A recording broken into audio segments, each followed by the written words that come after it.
Então, vamos dar início aqui à nossa roda de conversa, convidando aqui o Emmanuel, convidando também aqui a Fátima, para estar conosco agora nesse momento. Né?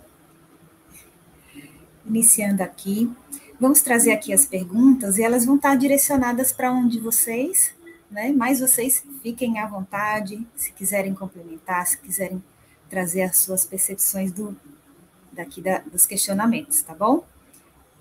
Então, começando aqui com a Laisa. A Laisa, ela fala: eu evito falar com a pessoa quando estou com raiva dela. O problema é que depois fico remoendo tudo que queira falar e não falei. Isso para Fátima.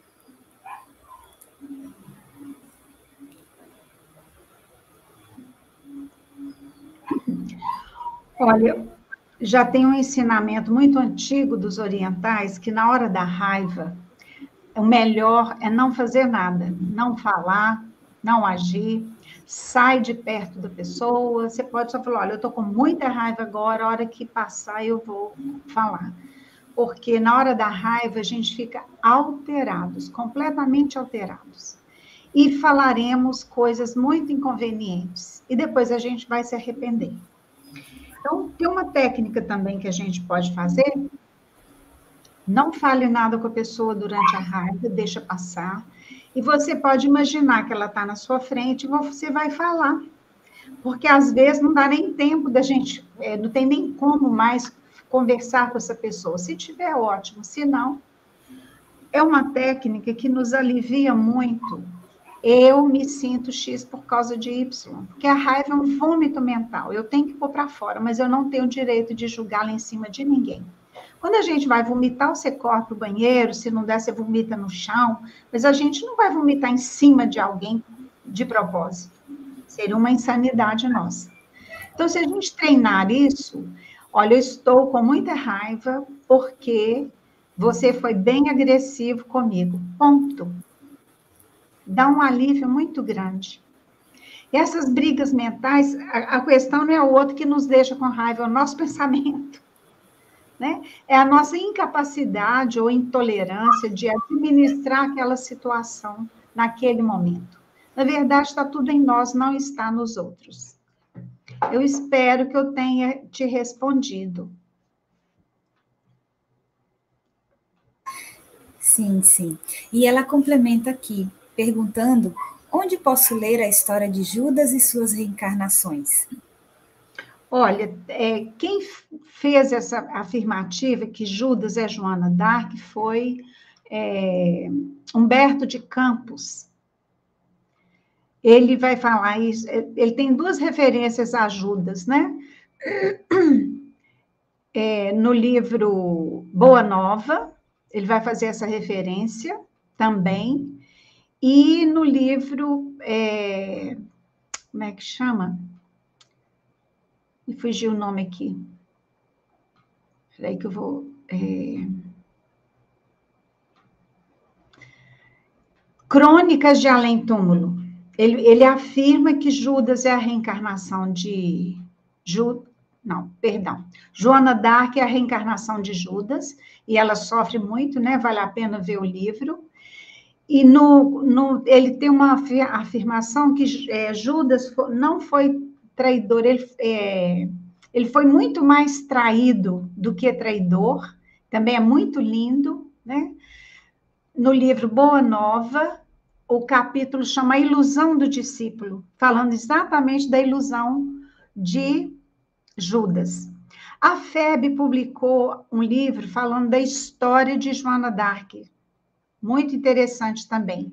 E tem alguns outros livros de outros autores que falam da reencarnação de Joana d'Arc enquanto Judas, né? Judas reencarnado como Joana d'Arc.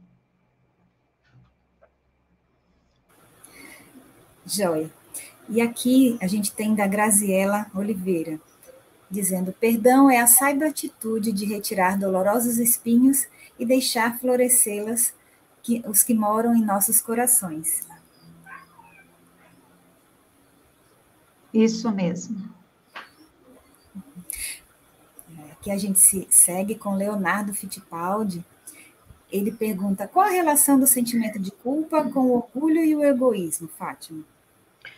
Olha, muitas vezes, por orgulho ou por egoísmo, nós matamos, nós ferimos, nós roubamos, estivemos em lugares de poder, né, dentro da igreja, dentro do Estado, em várias reencarnações. Então, a gente pode dizer que uma das grandes causas da culpa vai ser exatamente essas atitudes nossas, que foram tomadas por causa do nosso egoísmo e do nosso orgulho. Os espíritos dizem que a maior chaga da humanidade é o egoísmo, e ele está sempre de mãozinha dada com o orgulho. Então, a gente anda de mão dada, esses dois aí, né? Então, está na hora da gente quebrar isso, né? Kardec fala que o arrependimento suaviza os travos da expiação, abrindo esperança e caminho de reabilitação. Só a reparação, contudo, pode anular o efeito, destruindo-lhe a causa. Do contrário, o perdão seria uma graça, não uma anulação. Então, a gente vai precisar de espiar, e quando a gente está espiando, a gente briga, né? Nos revoltamos, brigamos com Deus. Eu conheço espírita que brigou com Deus, porque o filho desencarnou. A outra espírita, uma médium espetacular, assim, impressionante, vários tipos de mediunidade. Ela brigou com Deus porque o filho dela casou com uma mulher completamente louca. E para ele ficar livre dela, tudo que eles tinham ficou com a mulher. Aí ela brigou. Por que os espíritos não falaram com ela? Olha que loucura, né? Então, a gente observa isso daí.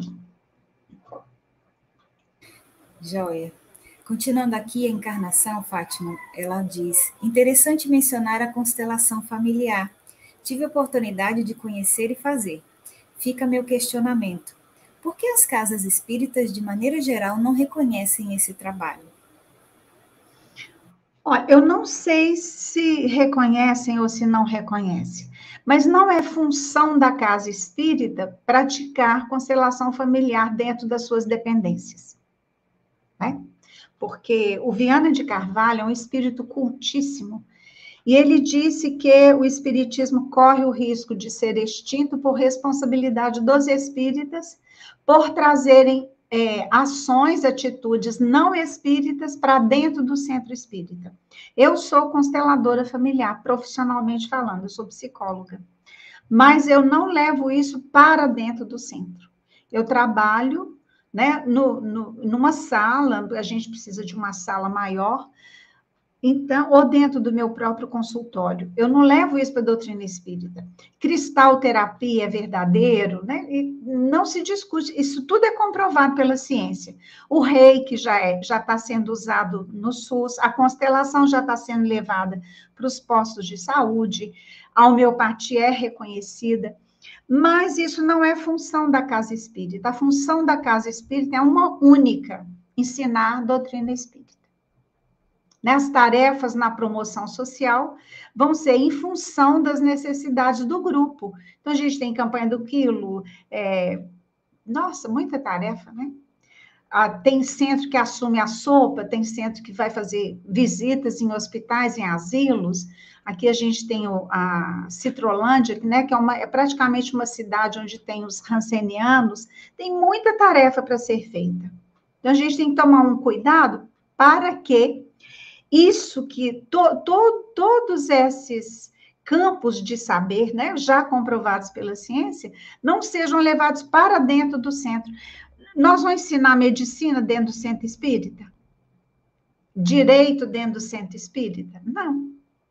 Então, que o grupo, né, se ajuntasse, alugasse um espaço maior e que talvez lá assim, um centro holístico, nada ligado ao espiritismo, e que cada profissional fosse lá e doasse. Não, eu posso doar minha segunda-feira à tarde toda, eu vou fazer constelação com quem está lá. Ótimo, maravilha. Mas dentro do centro espírita é um tanto quanto arriscado. Certo. O Alain Brito, ele nos traz um questionamento aqui. Nostradamus teria alguma razão nas suas supostas previsões? Olha, se ele fez previsões que, né, confirmadas ou não confirmadas, ele teve algum papel na Terra. Ninguém reencarna para não fazer nada, né? A gente não pode ficar presos ao medo das previsões feitas. Nós estamos num período de transição, nós estamos em pleno Apocalipse de João, as coisas estão difíceis, continuarão difíceis por um tempo, por responsabilidade nossa, mas que isso não nos traga medo, nem depressão, nem pânico, nem culpa, porque é um processo que estamos vivendo, por total responsabilidade nossa. Deus não tem nada com isso, ele só permite. Eu tenho visto muitos espíritas dizendo que Deus é o responsável por isso, Deus é responsável por guerra, e há algo um tanto contraditório. Basta a gente ler lá o bem e o mal na Gênesis, fica muito claro, né?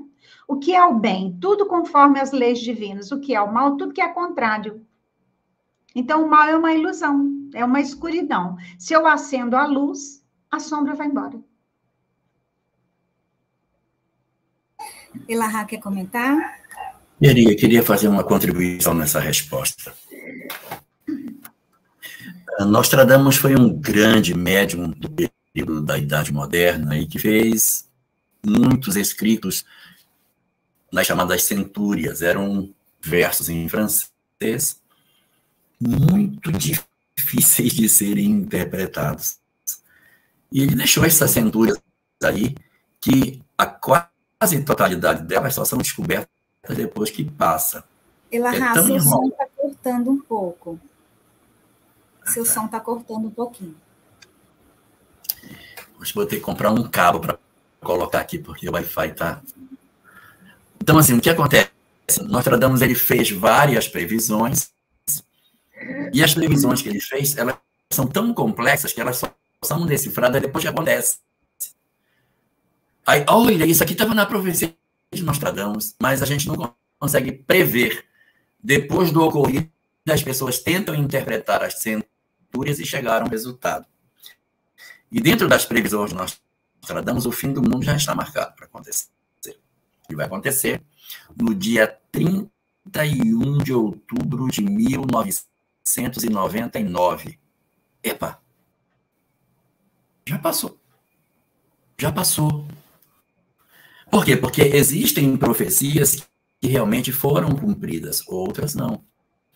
Então, a gente não pode considerar que aquilo que um médium antevê é o futuro. Ele enxerga uma possibilidade de futuro. Então, a humanidade poderia ter entrado numa nova etapa. Não é fim de mundo, porque se o fim do mundo para nós tratamos é o início do mundo de regeneração, não é desgraça total, mas é a transformação num mundo melhor. Poderia ter acontecido no ano 2000. Nós somos, pelo nosso livre-arbítrio, os responsáveis pelo retardo dessa nova realidade, né? Então, a leitura sobre nós tratamos, ela não pode ser para nós um instrumento de medo e nem um instrumento de aflição, porque todas essas profecias, elas são passíveis de serem alteradas. Ninguém conhece o futuro. Então, assim, ele dá algumas notas que parecem se cumprir, mas tem coisas que não aconteceram. Tem algumas coisas bem interessantes. Ele acertou o nome de Pasteur e chamou Hitler de Richter. Ele foi bem preciso em algumas. Emmanuel quer comentar? Pode abrir o microfone. Isso. Complementando apenas aqui o que o Jorge e a Fátima trouxeram, é sempre importante, o Emmanuel, o benfeitor espiritual de Chico Xavier, certa vez o Chico foi perguntado sobre essa questão da profecia. E o Emmanuel pediu exatamente esclareceu exatamente que as profecias existem como alertiva e não necessariamente para que sejam cumpridas. E ele faz uma referência àquela profecia que foi dita da destruição de uma cidade no Antigo Testamento. O Jorge, se lembrar do fato, até pode narrar. Sodoma e Gomorra, e que, em verdade, os habitantes teriam que ser alertados. E o profeta ficou chateado, falou, não, mas tem que chover mesmo lá, fogo, destruir tudo. Não, mas eles têm que ser alertados, porque a bondade de Deus, a misericórdia divina, ela é educativa e não punitiva.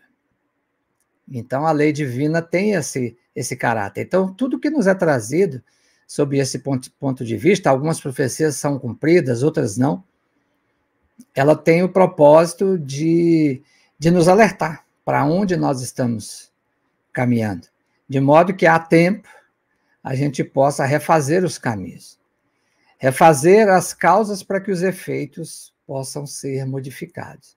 Então, a gente tem que ter essa compreensão também, né? Porque senão causa medo, né? Causa aflição, angústia, ansiedade. E essa época aí de 1999 teve tudo isso. As pessoas estavam apreensivas, né, com o que poderia acontecer com o planeta.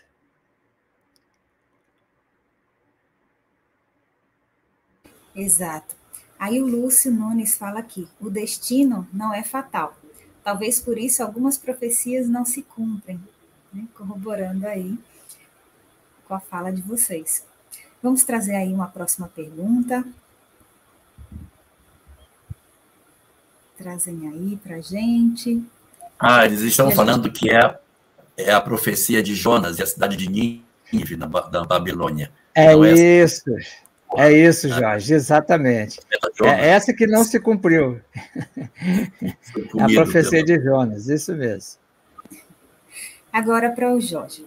Jorge, quando os espíritos respondem, engana-te, observa bem o conjunto e verás que o homem se adianta. A pergunta 784 do Livro dos Espíritos. No que diz respeito ao aumento dos diagnósticos de depressão e transtornos mentais, isso não indicaria um tipo de aumento do mal ou um tipo de retrocesso, tendo em vista toda a dor, sofrimento e males que causados pela depressão e comorbidades associadas? Henrique, olha, o que acontece? Questão 120 do Livro dos Espíritos nos diz que o homem não precisa passar pelo mal para experimentar e descobrir o bem. Ele precisa passar pela feira da ignorância, ou seja, nós não precisaríamos ter uma história tão desgraçada como tivemos nesses últimos 2 séculos para saber que o materialismo é extremamente pernicioso à humanidade. Mas nós tivemos que aprender na nossa própria pele. Isso é tão evidente que o materialismo está enlouquecendo as pessoas que, para não reconstruírem o conceito de religião, a humanidade criou um negócio chamado autoajuda, que é exatamente oferecer o conteúdo das religiões sem o rótulo de religião, porque as pessoas não aguentam mais viver na materialidade. Então, nós não precisávamos ter feito isso. Se no século XIX os estudiosos daquela época tivessem usado um bisturi para separar a espiritualidade de religião, nós não teríamos tido 200 anos tão amargos como tivemos.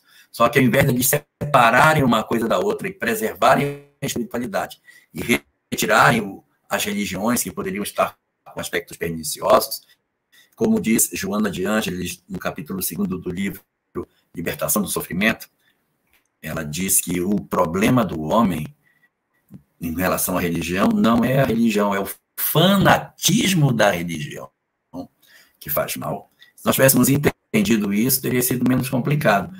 Não entendemos, então, em vez de separar, nós cortamos a árvore. E o homem ficou no sol, ficou sem uma sombra para se agasalhar, gerando esse mar de dores que a gente hoje vive. Não precisávamos ter passado por isso. Foi uma decisão da humanidade.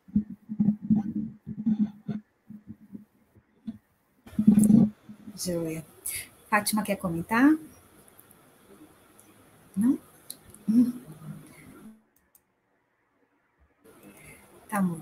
A Silvana Azevedo, ela diz, o que fazer para ajudar uma pessoa que está nesse círculo vicioso da depressão, Jorge?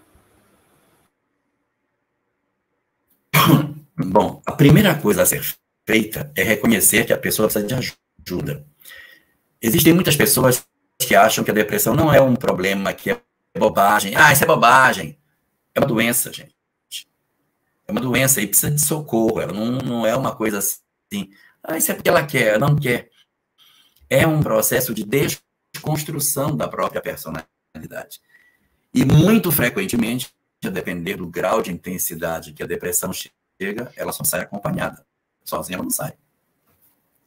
Quando o buraco é raso, a pessoa até sozinha, mas quando o buraco é fundo, a pessoa só sai com ajuda. Depressão é buraco. Quando tem uma depressão na estrada, é um buraco. Então, depressão profunda, a gente não sai só. Precisa ajudar. E aí você, para ajudar a pessoa, você tem que usar todos os instrumentos que você tem. Exército, marinha e aeronáutica. É o psicólogo, o psiquiatra e a fé. Porque você não vai para a guerra com uma força só. Tem que mobilizar todos os recursos que você tem. E a família tem um papel fundamental nisso, no sentido de acolher, mas ao mesmo tempo que acolhe, retira a pessoa daquela situação de conforto que ela está em não querer se melhorar. Porque se você deixar, ela se entrega e ela vai se acabar. Então a família tem que ser aquele elemento amoroso, mas ao mesmo tempo que toma de não, vamos para cá para fora, vamos nos integrar, vamos visitar fulano, e não deixa a pessoa entregue para a sorte. É muito importante que a gente compreenda que a gente vive em família para que um cuide do outro. Joia. Vocês querem complementar? Eu só queria pontuar uma coisa aí que é muito comum na família, achar que a pessoa está com preguiça.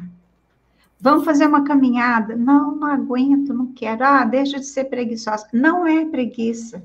Depressão é um carro bom sem gasolina. E não se brinca com depressão. Está tendo muito suicídio de criança e de adolescente. Está lá no livro Obras Póstumas de Kardec. Os espíritos, Kardec já avisa isso, né? Que chegados os fins dos tempos, nós teríamos uma onda de suicídio. Então, não é à toa que a série da obra psicológica de Joana de Ângeles está aí publicada e editada para a gente estudar sobre isso. Então, não brinque e não obrigue a pessoa, como o Jorge falou muito bem, a sair da cama, ela não dá conta. Então, exige muita paciência, mas os familiares precisam de acolher muito. Uma vez eu atendi em terapia uma pediatra que ela chegou assim, nossa, eu xingava minhas pacientes todas que chegavam no consultório com depressão pós-parto. Era o primeiro filho dela e ela teve depressão pós-parto. Uma depressão severa, muito severa. Ela teve que ser medicada com dosagem alta, não conseguiu amamentar. Escolheu. É. Ela não escolheu. E aí, né? Aconteceu, porque há uma mudança hormonal, e ela diz, nunca mais eu vou tratar as mães dos meus clientes do jeito que eu tratava. E a maior lição que eu aprendi foi isso, cuidado, não é o fato de você não ter vivido, que é mentira o que as pessoas estão sentindo. Emmanuel? Sim. Em verdade, né, essas questões, por isso que a gente tem que ter, e a Fátima disse muito bem, nós temos que ter serenidade ao analisarmos o que o outro está passando, porque não temos todas as informações. Nós não sabemos as questões, inclusive, de outras existências que aquela pessoa está passando, para que a gente possa emitir um juízo de valor. Então, nós temos que ter muita sabedoria para poder analisar a dor alheia e muito mais do que corrigirmos ou apontarmos correções ou falhas ou equívocos, estendermos a mão. O Jorge, na fala dele anterior, falou uma coisa muito importante. O nosso mundo está realmente muito carente de compaixão. E a compaixão, ela tem uma característica que é a empatia, mas ela tem algo mais do que a empatia. É a capacidade da gente se colocar, como no caso aí dessa depressão pós-parto, nos colocar no lugar do outro, mas estendermos a mão. Não é apenas um processo de, poxa, aquela pessoa deve estar sofrendo. Tentarmos fazer algo. O Chico sempre dizia, né? Ajude primeiro e pergunte depois. Né? E a gente, às vezes, tem essa mania de inverter essa equação. Por isso que nossa comunidade, nossa sociedade, às vezes, é muito árida, né? Porque julgamos muito, né? Mas pouco nos colocamos como instrumento de auxílio do outro.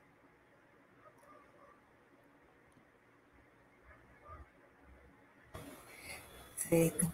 A gente tem uma pergunta aqui, que a gente vai colocar aqui agora, no chat. Hoje estou muito angustiado, triste, com medo. A cabeça está trabalhando a 1000 e eu não sei o que fazer. Meu maior problema é o financeiro, que me enfraqueceu completamente. Vocês podem comentar? Eu gostaria de comentar. Muitos de nós, pela sociedade em que a gente vive, nós criamos uma série de expectativas em termos de felicidade.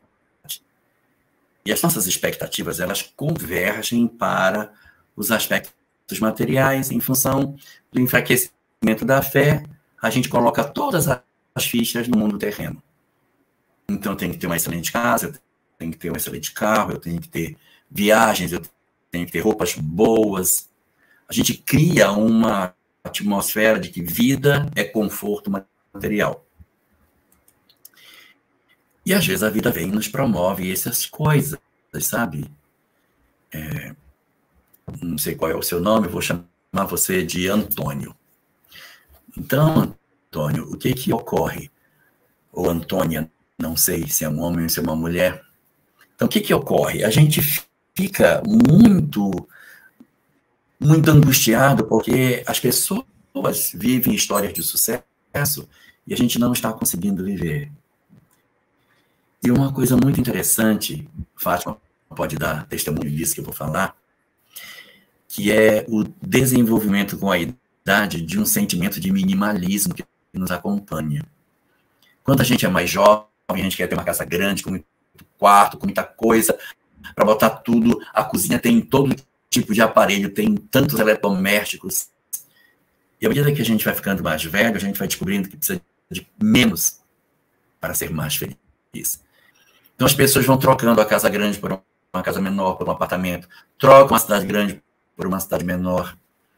E o que é mais interessante, elas se sentem muito mais felizes na vida simples que elas podem ter. A gente vive muito mais porque a gente descobre, e descobre tarde, que pessoas são mais importantes do que coisas.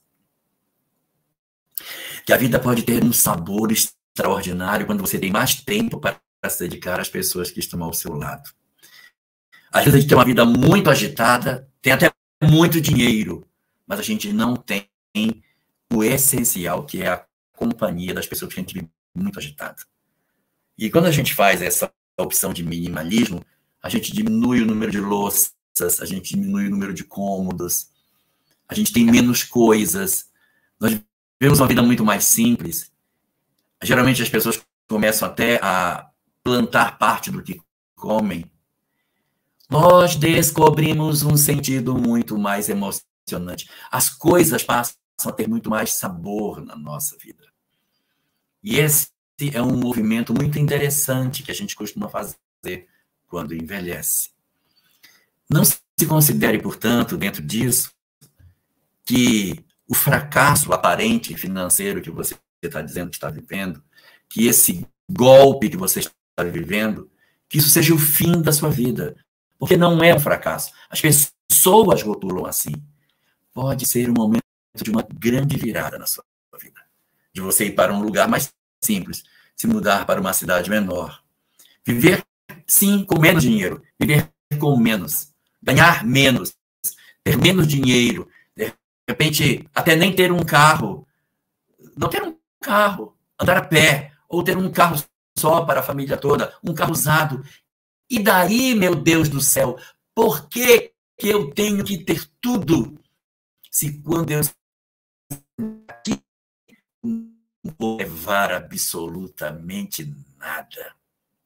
Então, a gente redefinir os nossos níveis de necessidade são muito importantes para que a gente alcance a felicidade. Então, 922, o Livro dos Espíritos diz que para a felicidade do homem existem 3 condições. A fé,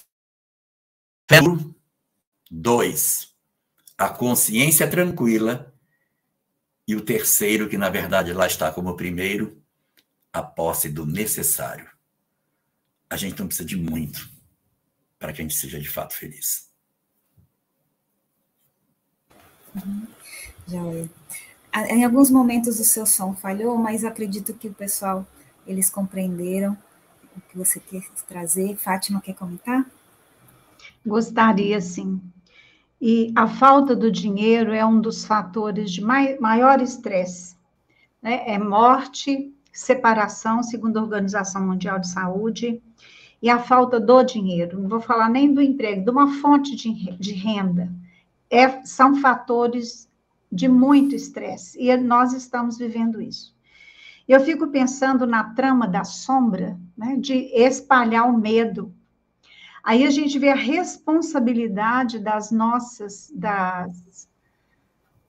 redes sociais, das televisões, dos jornalistas, que têm sido instrumentos das trevas, disseminando medo. Aí nós vamos mexer no que o Emmanuel falou tão bem falado.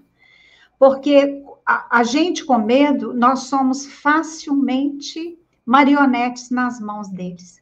Mas estão adquirindo um compromisso com a vida que eu não gostaria de estar no lugar deles. Porque mentem, falsificam pesquisas, falsificam dados, isso é escancarado para o mundo inteiro, e covardemente aumentam o medo. Então, a gente vê uma atuação da sombra mundial, virou uma pandemia, né? Essas falsas notícias. O que a gente... Eu tenho falado muito, assim, quando a gente conversa com amigos, né? Espíritas ou não, com os clientes também, o que vai nos segurar hoje, nesse período de transição, é a fé. É assim, seja furacão que a gente estiver vivendo, termos a certeza absoluta de que nós precisamos vivenciar este furacão, senão Deus não ia permitir. E não nos façamos de vítimas. E peçamos ajuda. Nós tínhamos um companheiro que deixou de frequentar a reunião e eu liguei para ele e disse, o que está acontecendo? Se eu tirar o dinheiro da passagem, vai faltar o pão na minha casa. Eu falei, não, mãe. Você vai continuar. Então, a gente faz uma vaquinha, coloca no envelope, ninguém sabe quem é, só eu e mais uma pessoa, para não expor o nosso companheiro. E a gente fala, isso aqui é SOS Companheiros da Reunião. A pessoa que estiver precisando, esse dinheiro vai para lá. Então, que os espíritas também prestem atenção nisso. Nós somos ótimos para trabalhar para o pobre, mas a gente não trabalha para o companheiro que está do nosso lado. Já vimos gente que não tinha dinheiro para pagar luz, água, telefone, e isso é estressante. Dá medo, dá angústia. Vamos perder noite sem dormir mesmo. Mas e os companheiros outros? Então, que a gente esteja muito atento. Eu falei, olha, se eu não tivesse ligado, a gente não ia ficar sabendo. E ele ainda teve a coragem de me dizer, porque é muito mais fácil a gente doar do que a gente receber. Porque é uma paulada no nosso orgulho eu chegar e falar, nossa, Amanda, eu estou sem dinheiro para comprar comida essa semana, você pode me emprestar? Mas eu não sei quando eu vou te pagar. Na verdade, eu queria falar assim, Amanda, você pode me dar? Porque eu não vou ter condição de te pagar. Olha, exige muita humildade da nossa parte. Então, seja lá você quem é, eu fiquei assim, muito comovida com a sua fala, né? Desanimar de jeito nenhum. Se você frequenta o centro espírita, uma igreja católica, vá, converse com o responsável, peça ajuda a um familiar, Hoje você que precisa, mas amanhã você que vai ajudar.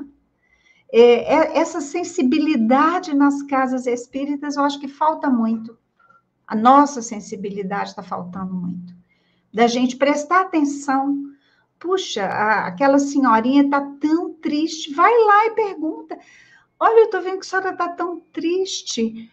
Posso ajudar de alguma forma? A casa pode ajudar a senhora de alguma forma? Eu acho que está faltando isso. Emmanuel? Aproveitando essa fala da Fátima, é muito importante nós compreendermos a proposta da doutrina espírita, conforme João, né, no seu evangelho nos disse, o Consolador por mim prometido, e ele escreve uma palavra em grego que significa paracleto. E essa palavra, ela tem 3 significados. Ela tem o significado de esclarecer, consolar e proteger. E nós entendemos a doutrina espírita dessa forma. Ela, ao nos esclarecer sobre a dinâmica da vida, sobre os porquês que tanto nos atormentam e de que nós necessitamos saber, daquilo que acontece conosco, ao nos esclarecer sobre isso, ela nos consola. E ao nos consolar, ela evita que a gente incorra nos mesmos equívocos, ou seja, ela nos protege de danos maiores à nossa própria encarnação. Então, essa fala realmente comovente que foi trazida aqui, ela é muito mais ampla, porque se esse companheiro ou companheira está num momento difícil, inclusive com a questão financeira, essa fala que foi exposta nos traz aqui que talvez nós ainda, que falamos tanto de espiritismo e de evangelho, tudo isso ainda esteja na prateleira da nossa intelectualidade. Talvez isso ainda não desceu para cá, para o campo de ação do coração. Porque, como a Fátima disse, o que nós temos feito pelos companheiros que estão passando por essa dificuldade, frequentam a nossa instituição, aqui tomando como exemplo, ou não, ou às vezes no nosso trabalho profissional, tem alguém passando por essas dificuldades muito comuns hoje, na questão financeira. É claro que existe uma ilusão de um sucesso na vida. Eu me lembro muito de uma frase de um cantor, Raul Seixas: eu consegui tudo, agora eu me pergunto, e daí? Né?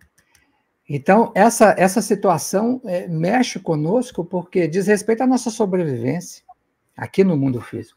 E aí eu me lembro de Paulo, né? Quando dizia, regozijai-vos sempre, né? Ou aprendi a contentar-me com o que tenho. Mostrando para nós que fazemos a nossa parte e talvez, como o Jorge bem disse, né, possamos viver uma vida mais minimalista, no sentido de posses, mas feliz, porque as verdadeiras construções, os verdadeiros tesouros, são aquilo que nós fazemos dessa vida que nos foi concedida. Às vezes existem questões do passado aí interferindo, mesmo. Talvez tenhamos tido muito recurso nas vidas anteriores e fomos muito perdulários, não soubemos utilizar muito bem, e talvez agora a gente tenha sempre o necessário. Eu conheço pessoas que trabalham, e aí me dizem assim, mano, não sobra R$1 para eu tirar umas férias, é sempre a conta. E não é porque não gostam de trabalhar. Então, muitas vezes a gente precisa trabalhar isso dentro de nós, mas também contarmos com o apoio dos que estão ao nosso redor. E para contarmos com esse apoio, nós precisamos, de fato, viver a essência do Evangelho. Eu me lembro da Casa do Caminho, né? Quando todos que integravam ali, os apóstolos, colocavam todos os seus recursos em favor de todos. E é preciso que a gente também, enquanto espíritas, olhe. Há pouco tempo, uma amiga, passando por uma crise financeira muito grande, muito envergonhada, se aproximou da instituição e disse assim, gente, eu estou precisando de uma cesta básica. Eu que distribuo cesta básica aí, junto, há tanto tempo, eu estou precisando de uma cesta básica. E nós ficamos muito tocados com isso, porque as pessoas não tinham, nenhum de nós tinha percebido isso. Que ela estava passando por essa dificuldade. Então, eu lembro de Alcine, e aqui eu finalizo esse comentário, que diz que a mensagem de Jesus precisa ser conhecida, que é o que nós estamos fazendo aqui. Precisa ser meditada, que é a gente pensar, refletir, trazer, comparar isso com a nossa vida. Onde é que essa mensagem entra e se encaixa no meu cotidiano? E quando a gente faz isso, o terceiro passo ela precisa ser sentida. Ela precisa tocar o nosso cardíaco. Fazer nascer em nós a compaixão. E aí sim, ela precisa ser vivida. Excelente, gente. Muitos bons comentários. O pessoal também está comentando bastante aqui. E aí a gente traz a Dicele Barreto. Como não sentir tanta culpa quando só ouvimos que não fizemos nada certo? Fátima. Esse é um problema aí da nossa educação, né? Se a gente acertou 99% e errou 1%, a nossa educação, pelo menos quando eu era criança, adolescente, né? Tem mudado, graças a Deus. Seríamos criticados e punidos por causa do 1%, o que é cruel. Então, nós deveríamos ser parabenizados porque acertamos 99%, e não porque erramos 1%. Então, tem uma técnica muito boa, chama o princípio do 7 por 1. Então, eu vou corrigir as pessoas, né? Olha, seja filho, alguém no trabalho, no centro espírita, em qualquer lugar. Olha, isso aqui que você fez não está bom, por isso. Mas você é responsável, competente, dedicado, eu vejo que você é uma pessoa amorosa. Aí eu vou citar 7 qualidades. Porque nosso banco emocional, os juros é muito alto. Muito alto. Então, para uma correção, para um defeito, eu tenho que fazer 7. Mesmo que para tudo que seja os mesmos, não tem problema. Você está coberta de razão, é difícil mesmo. Então, daí a importância da terapia. Alguém vai falar, mas quem não tem dinheiro não faz. Não é verdade. Todas as escolas de psicologia têm a clínica social, você vai lá e faz de graça. Tem vários psicólogos que têm clínica social, é um preço simbólico. Quando a gente quer, Deus não vai nos deixar sem resposta. Definitivamente que não deixa. Ele vai encaminhar alguém. Então, a terapia é para isso, para que a gente compreenda que a gente pode transformar essas falas. Tem uma técnica da hipnose ericksoniana que ela é formidável, ela cura as feridas nossas. A gente imagina as frases perversas, às vezes, né, de pais doentes psiquiátricos. Você imagina essas frases, imagina as letrinhas todas caindo numa caixa, embaralha tudo. Agora você vai formar frases positivas. Você não presta para nada. Aí você pode dizer, eu presto para muita coisa. Você é burro, eu sou inteligente. Nós precisamos de mudar isso no nosso cérebro. A neurociência provou que o pessimismo, a fala negativa, vai lesar o nosso corpo. Pode causar até um câncer, pode. As frases positivas fazem o contrário, elas são extremamente curativas, porque vão produzir endorfinas, vão produzir serotonina, vão produzir neurotransmissores que nos dão alegria, que nos dão ânimo, que nos dão coragem. É um trabalho que você precisa fazer com você. Todos os dias. Tem outra técnica da hipnose que você pode fazer. Você vai fazer uma auto-hipnose. Você senta ou deita, relaxa, se puder pôr uma música suave, se não, também não precisa. E você vai imaginar que você, bebezinho, acabou de nascer, está no seu colo de hoje. Aí você vem Você bebezinho, você 1 ano, 2, até você chegar hoje. E aí você vai passar a ser seu pai e a sua mãe. Você tem os pais biológicos, agora você tem pais adotivos. Faça isso todos os dias. É uma técnica que cura feridas de alma, assim, horrorosas, profundas, feridas que a gente trouxe de outras vidas, tem feridas que nos são feitas ou foram feitas nesta vida, temos feridas que nós nos fazemos. Na hora que eu faço algo que a lei divina está impressa na minha consciência, a luzinha interna acendeu, já abriu uma ferida. Então, tem muitos recursos. Ore todos os dias. E se for seu pai, ou se é seu pai e a sua mãe, você vai fazer uma outra técnica. Essa é da constelação. Digamos que seu pai chama José, e que ele é muito crítico, ele é duro. Emmanuel fala da vinculação e da desvinculação, né? Hoje, o filho difícil hoje pode ser o marido difícil hoje, o pai difícil hoje, pode ter sido nosso filho ontem que eu não eduquei. Aí eu venho filha para ver o que é conviver com alguém que não foi educado, porque eu não o eduquei, né? Então, o que a gente precisa fazer? Dissociar. O José é um paciente psiquiátrico, ele é perverso, ele é cruel, fala para me ferir, gosta de me ver sofrer, é verdade. Mas o meu pai, não. Eu sou fruto de um amor do meu pai e da minha mãe, eu nasci para vencer, eu sou amada, do jeito deles, mas eu sou. Aí a gente sai do vitimismo. Emmanuel fala que o vitimismo é uma doença grave dos nossos dias. Não, a gente só é vítima de nós, de mais ninguém. Né? Então, se estamos nessa família hoje difícil, problemática, está tudo certo. Então, vamos fazer a campanha do perdão. E perdoar não é do nosso eu divino, é do nosso ego, porque a gente só se sente ofendidos por causa do nosso orgulho. Né? Se eu acho que o Emmanuel me ofendeu, eu sou superior a ele que tem que mudar, eu não. Olha a gravidade, aí eu me engesso. Porque eu não tenho que mudar, eu estou ótima, uma santa anja do Senhor. E o Emmanuel é uma praga dos infernos que me ofendeu.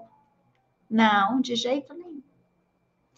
Olha, aí seria assim um caminhão, né, de possibilidades, mas essas eu acho que com essas dá para resolver muita coisa. E busque uma ajuda, busque uma terapia, né, faz muito bem para a alma.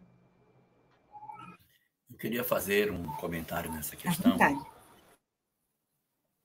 Vamos ver se a minha internet melhorou. É que, às vezes, a gente desenvolve esses sentimentos de rejeição, de agressão, e nós passamos a ter a sensação de que nós somos o culpado. Porque você não presta, porque você é errado. E você acaba acreditando que, verdadeiramente, você é um ser imprestável. Quando, na verdade, você é alguém que está dentro de um cenário em que você tem um pai, ou uma mãe, ou um marido, ou uma esposa, que é uma personagem com traços ou o transtorno narcisista bastante agudo. Pessoas narcisistas, elas só pensam em si e elas ferem as pessoas sem a menor pena. Elas esmagam as pessoas, elas adoram oprimir. Mães narcisistas que destroem a autoestima, principalmente das filhas. Maridos que destroem a autoestima de suas esposas. Então, a gente, às vezes, cai numa família, em função da lei de causa e efeito, em que determinados parentes são pessoas que trazem transtornos. E eu preciso entender que o transtorno está nelas. Eu não sou aquilo que o outro me diz. Essas técnicas que a Fátima colocou são excelentes para a gente poder trabalhar. Excelentes. Mas é preciso que a gente entenda assim, minha mãe nunca me elogia, nunca elogia ninguém. Ela reclama de tudo o tempo todo. E, de repente, de um filho em particular, parece que ela pesa mais a mão para esmagar. Escolhe para ser a vítima do narcisismo dela. E a gente cresce dentro de uma perspectiva em que eu sou o poço do erro. Olha como tu és feia, quem é que quer casar contigo? Tu és horrorosa. Olha, horrível, não sabe cozinhar, não sabe se vestir, não sabe escolher nada. Olha o que você comprou. Então, não há elogio, não há muito obrigado, só tem exigências, gritos, cobranças. Isso sequela a gente emocionalmente, sequela. Então, a gente precisa de um suporte para poder saber o que fazer em circunstâncias dessa natureza. Aí a terapia entra como uma luva. Com um detalhe, tá? Narcisismo não tem cura. Então, a gente vai ter que aprender a ver como é que a gente trabalha na convivência com esses indivíduos e a preservação da nossa própria saúde. Às vezes, ficar muito junto pode nos trazer muitas dores. E a gente pode encontrar uma solução de uma distância satisfatória para que a gente cuide, mas não adoeça na convivência com quem tanto nos diminui e nos esmaga sem a menor pena. Exato. Vamos seguindo aqui, temos ainda algumas perguntas, o tempo está passando e é muito bom, está sendo muito enriquecedor. O Leonardo perguntando aqui, querido Emmanuel Chácara, sempre admiro a doutrina espírita, mas reino hominal, me desculpe, mas preservo a classificação biológica e científica, não antropomórfica. Abraços fraternos. Comenta para a gente, Emmanuel. O Leonardo é um grande amigo de Juventude Espírita, ele é biólogo, né? E acho que a Fátima também o conhece, é aí de Belo Horizonte, aí do Movimento Espírita, lá do Grupo Sheila. E, Léo, a expressão reino nominal foi apenas para caracterizar essa viagem do princípio inteligência por esse estágio, né? Porque nós sabemos que a doutrina espírita nos mostra essa questão da evolução como realmente uma trajetória do princípio espiritual, que é emanado de Deus, né? Aporta aí na dimensão, de forma bem sintética, na dimensão mineral, e vai passando por esses estágios, despertando aquilo que ele pode despertar em cada um dos seus estágios, mineral, vegetal, animal, até haver um implemento da razão e alcançar esse reino humano, né? Que seria esse reino onde nós temos a capacidade de raciocinar, a inteligência no sentido de autorreflexão e de percepção do outro. E claro que o próprio reino nominal também é um estágio. Existem inteligências divinas que nós ainda não alcançamos esse estágio. Estamos no estágio de inteligências humanas. Aliás, não alcançamos nem o ápice da humanidade ainda, no sentido de desenvolver todos os potenciais que podemos nesse estágio da evolução, né? Então, a observação reino nominal foi nesse sentido. Eu sei que você está falando aí como biólogo, né? Mas foi nesse sentido. Entendendo, né, Léo, e você sabe disso, por ter o conhecimento espírita, que a evolução das formas, há a evolução do espírito que antecede a evolução das formas, né? A gente sabe muito bem que o processo de encontrar-se corpos adequados à manifestação do espírito, essa evolução do espírito é que impulsiona a evolução das formas, né? A gente até poderia, mas não temos tempo para isso, falar um pouquinho disso aí, relativo, inclusive, a Charles Darwin, né? A Alfred Russel Wallace, né? Que traz essas concepções e que poderia muito bem ter herdado o tratado aí de evolução das espécies, né? Porque ele também escreveu sobre isso no mesmo tempo e em locais completamente diferentes, né? Darwin num local e ele no outro, e ele tinha esse conhecimento da evolução espiritual que estimula a evolução das formas físicas. Mas foi só isso, meu amigo, viu? Não houve nenhuma intenção de trazer um antropoformismo, né,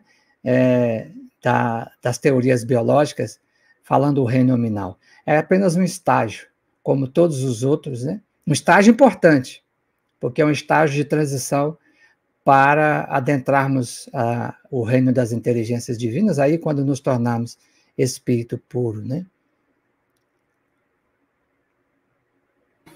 Certo. Aqui, Severino Bento, nosso querido amigo, que também é um voluntário aqui da TV de Luz, pergunta: será que estamos com medo de ser compassivos? Responde para a gente, Emmanuel, começando por você.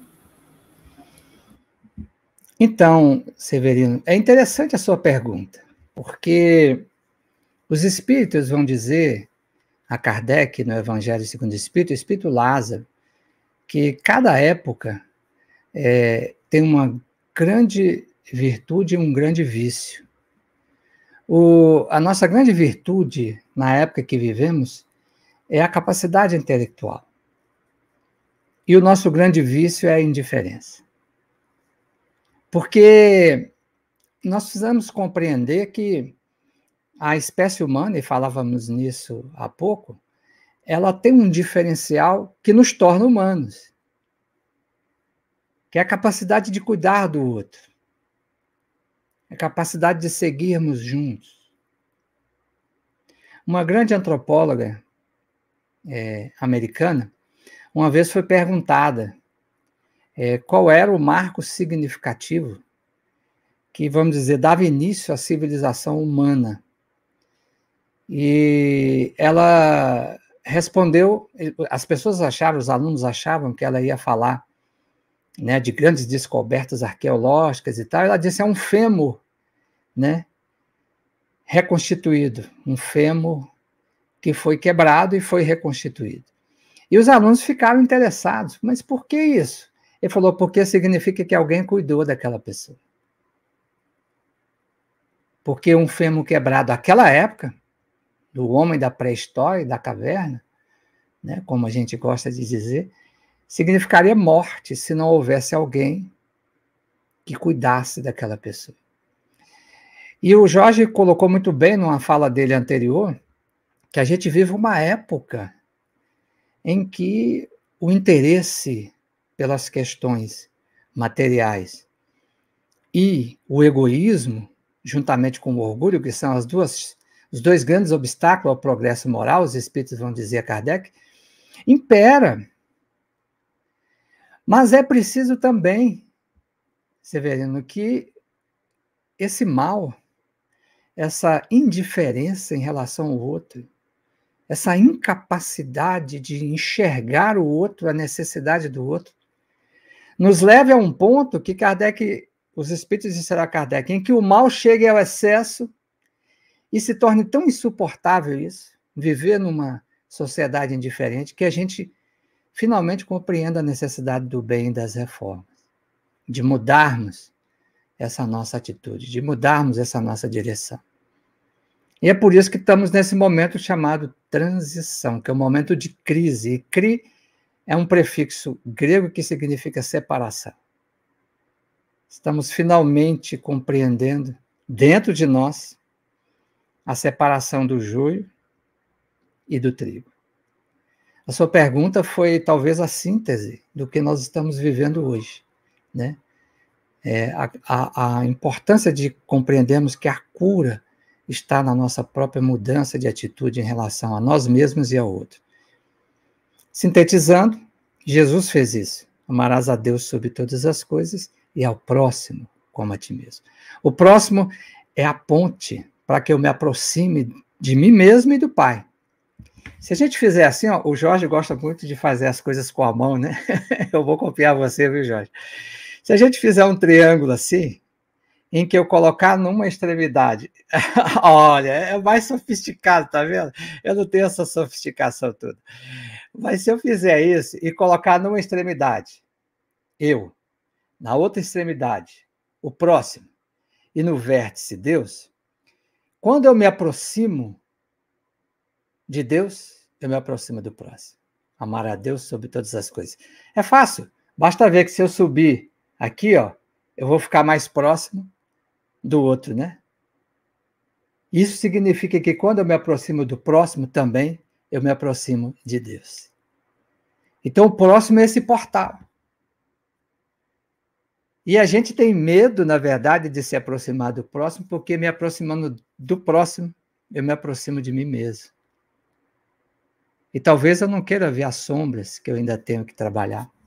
O esforço que eu vou ter que fazer para acender a luz do quarto da minha casa mental, que está bagunçada, desorganizada, porque eu vou enxergar tanta coisa que eu tenho que organizar.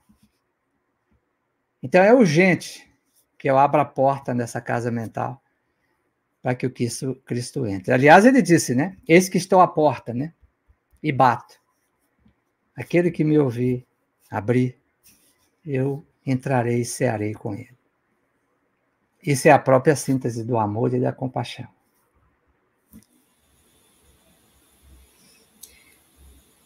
Chegou um relato aqui que diz assim: eu desconfio que meu processo se deu pelo abuso sexual que sofri na adolescência. Mas às vezes a dor vem e parece que é sem razão. Quando estou mal, tomo remédio e durmo. Outros dias estou eufórica. Em outros estou serena. Em outros dias trabalho bem. Em outros não consigo ir trabalhar. É uma coisa ruim demais. Ai de mim sem a fé. Realmente, a gente se solidariza com você, que realmente é uma situação muito importante, né? E a gente agradece por você trazer esse relato, que muito te expõe, mas que a gente agradece para que assim isso seja trazido e que possa ajudar mais pessoas nesses sentimentos que estão trazidos aí por você. Sinta o nosso abraço de todos nós. E antes de passar a palavra aqui para Fátima, a gente pode perceber que existem envolvidos nesse relato aspectos legais de saúde física e psicológica e também de componentes espirituais, os quais são importantíssimos e merecem ser discutidos.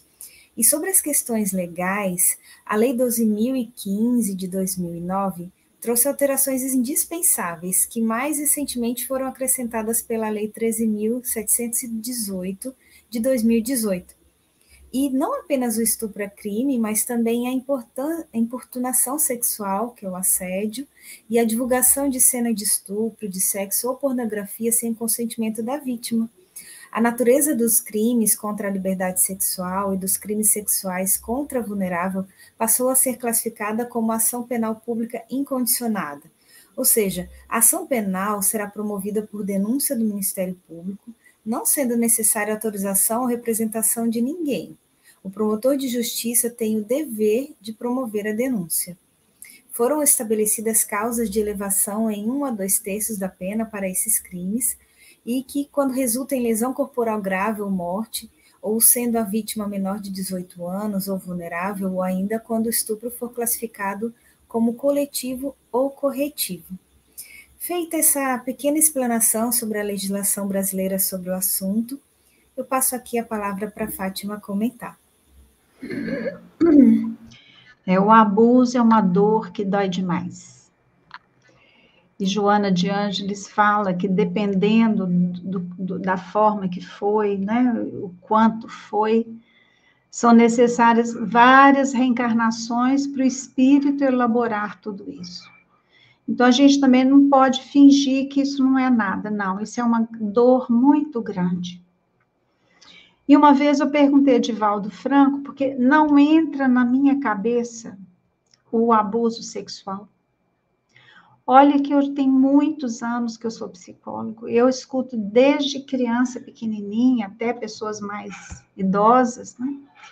Não entra, não consigo. Como que uma pessoa vai abusar de um corpo que a outra pessoa não quer? Mas pela força usa e abusa. Machuca. Não machuca só as carnes, né? Machuca a musculatura da alma também. E eu tive a oportunidade de conversar com ele, eu falei, não, eu não compreendo, né? Quais são essas causas? E ele disse que, em boa parte, são aqueles escravos que nós tirávamos o filho do seio daquela escrava para colocar o nosso filho branco, a gente abusava das escravas. Os que nos perdoaram se livraram, se libertaram até de nós mesmos. Os que não nos perdoam vêm nos cobrar dessa forma. É de uma forma, assim, cruel e perversa, muito perversa. São adversários. O Manuel Filomeno de Miranda descreve um caso em que o pai entrega o menino nas mãos de um psicopata, em troca ele ganha dinheiro. Ou ele devia uma importância, eu sei que esse menino vai ser violentado, abusado a vida inteira. Bem, os dois desencarnam, né? E o que era o filho reencarna primeiro e depois vem o que foi o pai. E ele abusa desse menino, que foi o pai dele ontem. Se o perdão não entrar, vira um jogo, né? Eu te machuco, você me machuca, eu te machuco, você me machuca. Agora, para tudo na vida tem solução, senão Deus seria muito cruel, muito cruel.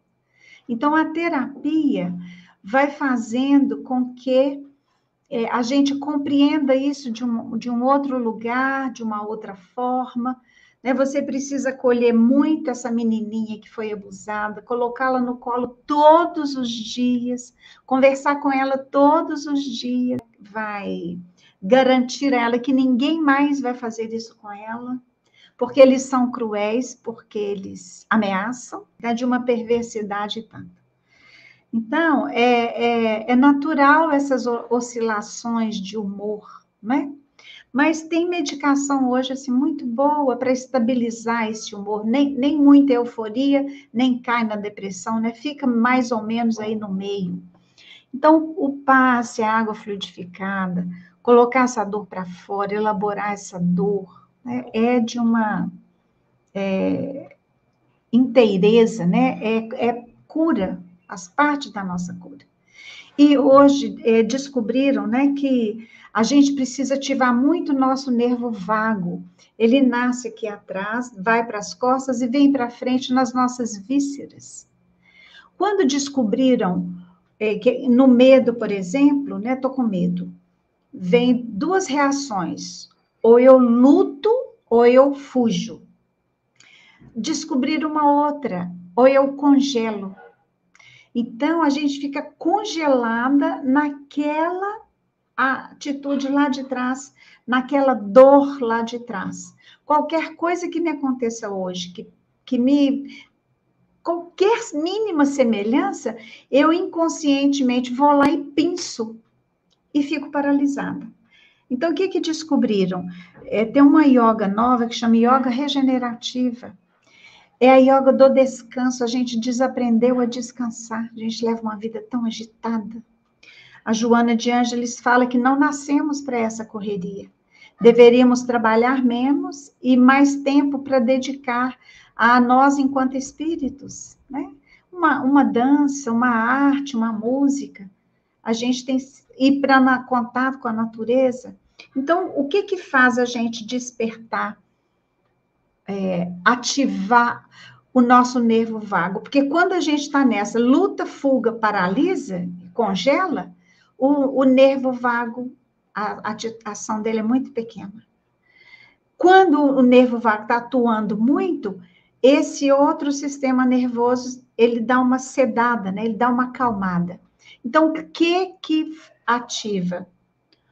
Muita coisa nós já sabemos que os espíritos nos falaram e Jesus nos falou. Oração, meditação, fazer a caridade, isso comprovado em laboratório, né?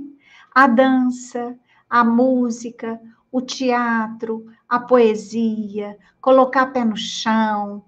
O Jorge falou disso, né? Da importância da gente pôr os pezinhos no chão. O Emmanuel, né? Colocar o pé no chão, vai tomar um banho de cachoeira. Quem mora na beirada do mar, eu falei, quando a gente, mineiro, você já viu, chega, a primeira coisa tem que entrar dentro d'água, porque a gente é doido com o mar. Mas só da gente olhar para o mar, a gente acalma. Tudo isso ativa o nosso nervo vago. Quanto mais ele estiver trabalhando, nós estaremos com neurotransmissores calmantes, sedativos naturais. Aí, nesse estado, é que ocorre a nossa cura. E tem tido cura até de câncer. É ativar, né? Incentivar as pessoas para que ativem o nervo vago. Então, olha, oração, nós já sabemos disso, né? Os passes, a água fluidificada, culto no lar, a psicoterapia. Eu já ouvi muito espírita, não preciso, eu tenho Jesus e tenho a doutrina espírita. Eu falei, olha, a gente não faz o que Jesus manda e a gente precisa. E a pessoa ainda falou assim, eu não preciso dessas porcaria de psicólogo, né? Eu falei, olha, enquanto a gente não fizer o que precisa, nós vamos precisar das porcarias de psicólogo. Mas, na verdade, é profundamente libertador. Porque na terapia, a pessoa é como se ela estivesse com um quadro, mas colado no rosto. Na terapia, afasta o quadro. Aí, o psicoterapeuta que está de longe, ele enxerga coisas, então faz pergunta, questiona, né?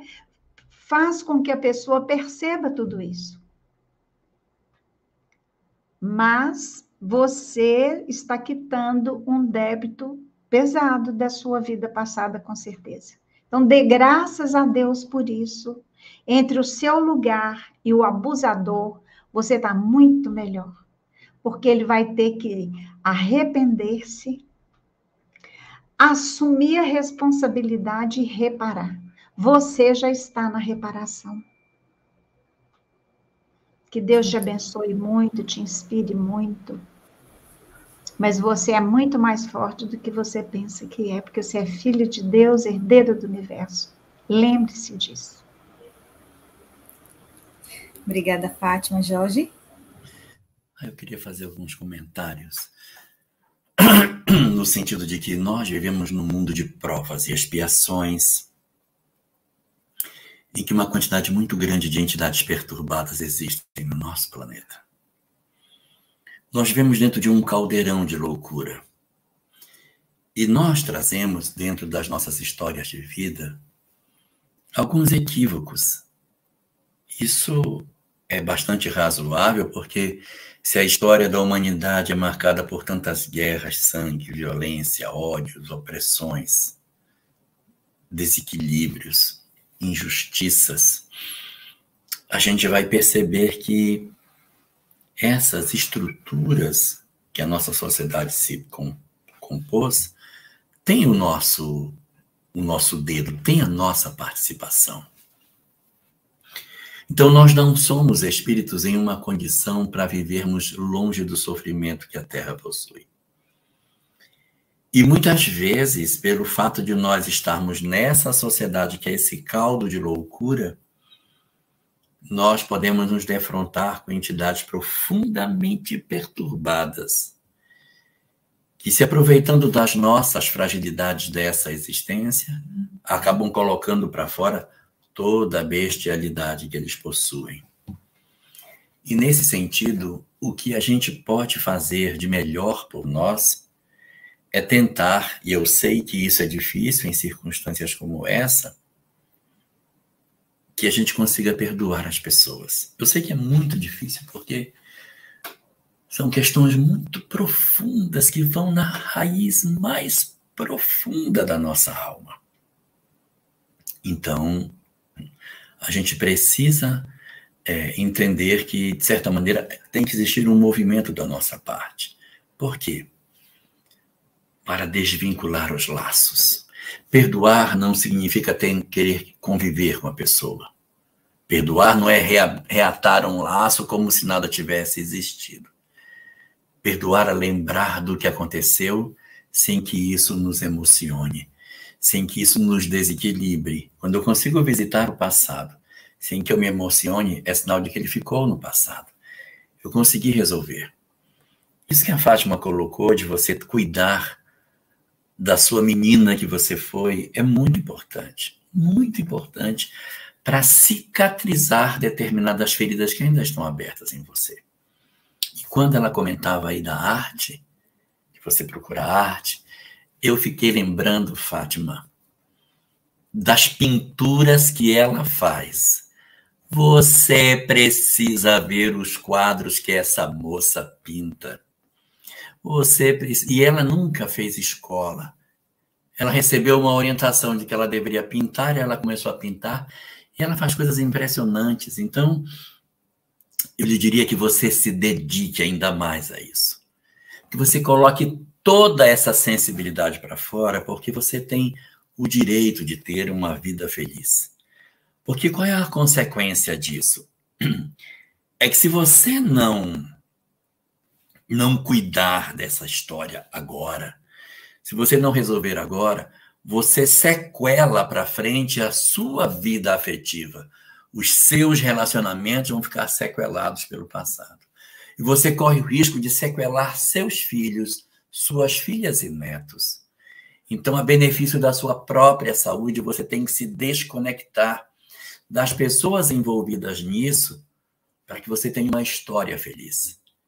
Eles, como a Fátima disse, estão entregues à lei. A lei se encarregará de todos aqueles que são agressores. E a gente se desvincula dos agressores, olhando para eles, não com um sentimento de ódio ou de vingança, mas sabendo que a lei os encontrará. Que eu não preciso manchar as minhas mãos, porque Deus não esquece aquilo de equivocado que acontece quando nós não mudamos. Quando a gente muda, a lei vai abrandando. Mas quando a gente se agarra e resiste a esse processo de mudança, do não perdão, nós nos atrelamos aos nossos agressores. Então, para que você tenha vida, para que você seja feliz, liberte-se pelo exercício do perdão. O perdão, segundo a doutrina espírita, não tira a culpa do agressor, para que você pense assim, mas ele fez muita coisa comigo e não vou perdoar. Não tira a culpa de ninguém. Perdão não tira a culpa de ninguém, mas desata o vínculo entre a vítima e o agressor. O agressor encontrará as consequências de seu ato em outras histórias que ele vai viver. Agora, se essas histórias serão na presença da vítima ou não, depende do perdão que a vítima der. Quando a vítima perdoa, ela desata os vínculos e ela vai viver uma nova história, cicatrizando suas feridas longe do agressor. Mas quando a gente desenvolve mágoa e ódio, nós aumentamos a chance de reencontro com aqueles que nos fazem infelizes. O perdão, para a doutrina espírita, ele não é um mandamento teológico. Ele é um fenômeno terapêutico das nossas almas. E digo para você, é impossível ser feliz guardando o ódio. Sei que é difícil você trabalhar isso, sei. Mas, tanto quanto seja possível, exercite como a Fátima propôs, diminuir a intensidade desse sentimento que lhe desequilibra. Procure a terapia, uma medicação para dar uma estabilizada, muito bom, para que você se harmonize e se liberte, porque você tem absoluto direito de viver uma vida longe de todo esse passado que lhe machuca tanto. Joia, obrigada, Jorge. Eu vou passar para a Emmanuel fazer os seus comentários e, diante do horário, já vou aproveitar para que você já faça aí suas considerações finais. E onde a gente já agradece a todos vocês que interagiram aqui conosco no chat, trazendo seus relatos, suas reflexões aos temas sobre a culpa, sobre o medo, sobre a depressão. E E que ficar alguma pergunta aqui, que ficaram algumas, a gente vai trazer no nosso programa Consultório de Afeto, que acontece todos os sábados aqui na TV de Luz, às 9 horas da noite, que tem tudo a ver com o que a gente está conversando aqui. Que a gente traz lá no programa Consultório de Afeto é discussão sobre temas relacionados às questões de saúde mental, de espiritualidade, também com a finalidade de esclarecer, orientar e apontar caminhos para a busca de um tratamento adequado. Então, passo aí, Emmanuel, a palavra para você, amigo. Eu vou apenas dizer uma coisa para essa amiga que expôs o seu coração, revelou, abriu seu sentimento aqui nessa última colocação, muito bem explicada pela Fátima e pelo Jorge, que a gente não pode esquecer de uma coisa, dita pelo próprio Jesus. Vós sois a luz do mundo. Você é luz. Você é luz. Tudo que foi dito aqui é importantíssimo como orientação. Mas você precisa acreditar, mais do que isso, viver isso. E fazer essa luz brilhar. Porque certamente muita gente à sua volta precisa dessa luz. E a forma maior, além das terapias, de tudo que foi dito, é o perdão. A fim de que você possa voar. E eu queria deixar aqui a minha gratidão pelo convite que foi feito. Uma riqueza, esses momentos que aqui passamos. E eu só compreendo a doutrina espírita assim. Ela tem as suas explicações, os seus postulados, as suas diretrizes, mas quando ela é aplicada no cotidiano nosso, nas nossas lutas, é que a gente experimenta aquilo que João disse, né, do Consolador prometido. Espero que tudo que foi dito aqui hoje, refletido, a gente possa guardar com muito carinho para o nosso dia a dia. Emmanuel, desculpa te interromper, mas a gente tem uma participação especial que está aguardando aqui nos bastidores. Tá bom. Eu chamo ela aqui para compor essa equipe. Olha só quem chegou. Sinara.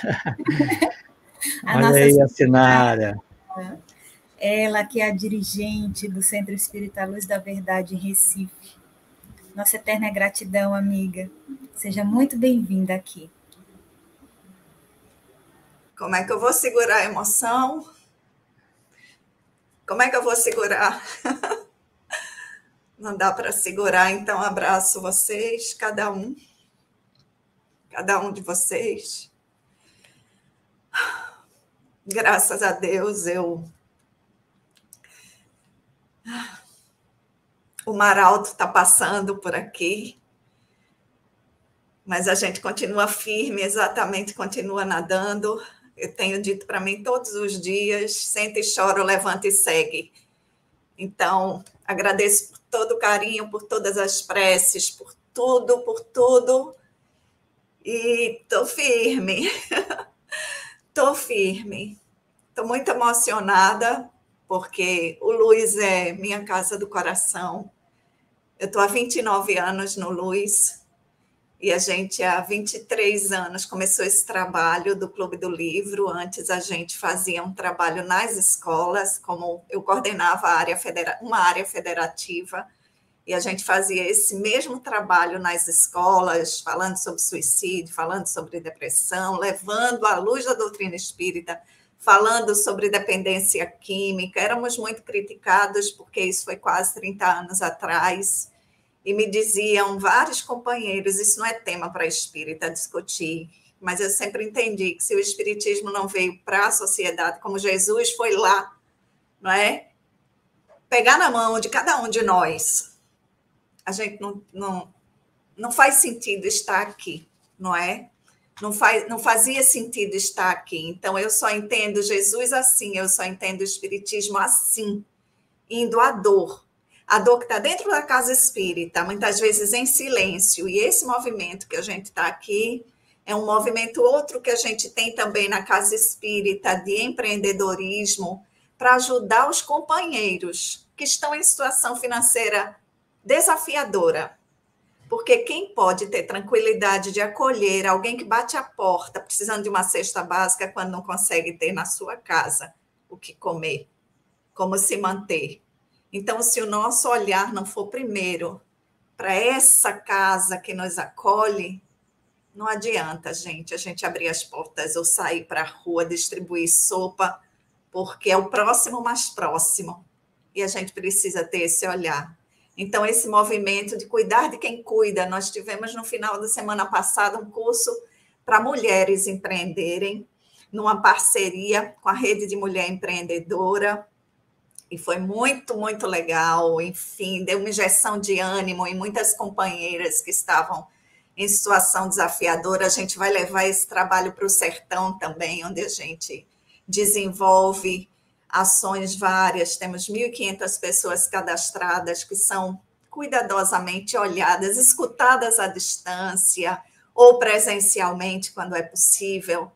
Mas, enfim, e esse evento, especificamente, Emmanuel teve conosco nesse trabalho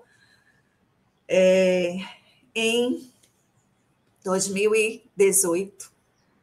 2018, isso mesmo. Presencial que nós fizemos, com esse mesmo nome, a gente trabalhava esse tema indo para os interiores de Pernambuco, porque é muito fácil na capital, é muito fácil trazer um palestrante, é muito fácil as pessoas, a gente ia aos lugares mais distantes, a gente ia com uma pessoa que eu quero deixar aqui a minha eterna gratidão, que é o Francisco Cajazeiras, hoje no plano espiritual, e autor do livro Depressão, Doença da Alma, e abraçou com a gente esse trabalho. E muitas vezes a gente tinha 3, 4 atividades por dia, saía de um município para outro, e ele nunca se negou. E eu não esqueço nunca uma frase que ele me disse assim, ele disse: minha filha, que história é essa de trabalhador escolher trabalho? Eu nunca esqueci disso. Então, eu dedico aqui a ele a minha gratidão, o meu abraço. Esse foi o principal parceiro nesse trabalho de prevenção ao suicídio. E sei que ele continua firme trabalhando, porque quem trabalha não para, não é? Então, eu tomei o tempo de vocês, mas eu quero... Sabe o que é, minha gente? Eu estava mais de um ano sem falar. Então, vocês vão me perdoar. Vocês vão me perdoar, eu estava mais de um ano assim num exercício de silêncio e reconstrução interna, ainda estou, mas eu quero trazer um último vídeo aqui para compartilhar com vocês, para depois a gente passar para as considerações de vocês e para a prece final. Vamos lá? Nesse vídeo a gente está trazendo esse cenário que aconteceu com o Luiz nesse cenário de pandemia, que foi, como foi fechar as portas físicas da casa. Bichinha, pensou que ia ficar parada. Vamos junto.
Ela está querendo um pedaço daquele bolo que eu percebi.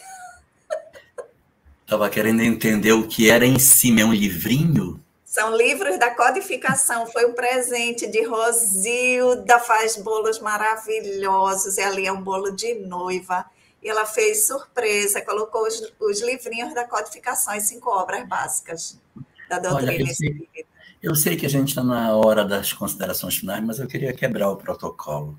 Claro. Para dizer que é muito emocionante ver o trabalho que você anteviu num período em que o movimento espírita nem enxergava isso. Num período em que o movimento espírita estava muito voltado para sopa, para fazer essas coisas mais materiais, nós tínhamos pouco olhar para a depressão, pouco olhar, ainda temos para a drogadição. Nós somos ainda um movimento que se reorganiza em termos das suas prioridades. E aí, esse trabalho que você faz é uma coisa maravilhosa. Eu queria aproveitar a oportunidade para dizer a você da gratidão de todos nós pela riqueza do que você vem produzindo, porque durante a pandemia, poder jogar isso na internet, estar acessível a todas as pessoas, é uma coisa espetacular, mano. É um negócio espantoso que você faz, sabe? Então, eu quero deixar aqui, em nome de todos nós, a nossa gratidão pelo trabalho que você faz. Você é um exemplo para todos nós de perseverança e de antevisão das coisas que têm que ser feitas. Muito obrigado.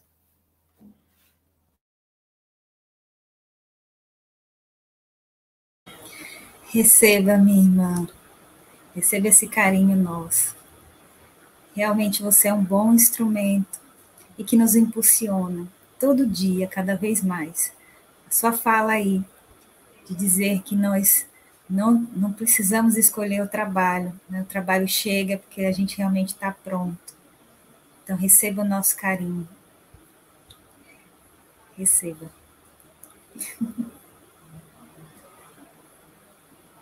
Graças a Deus, não é? Só Ele. E toda essa rede de amparo, né, minha gente? Porque não fosse esse amparo, e eu tenho uma alegria muito grande de receber, continuar recebendo a visita desse amigo Cajazeiras. Tenho uma alegria muito, muito, muito grande.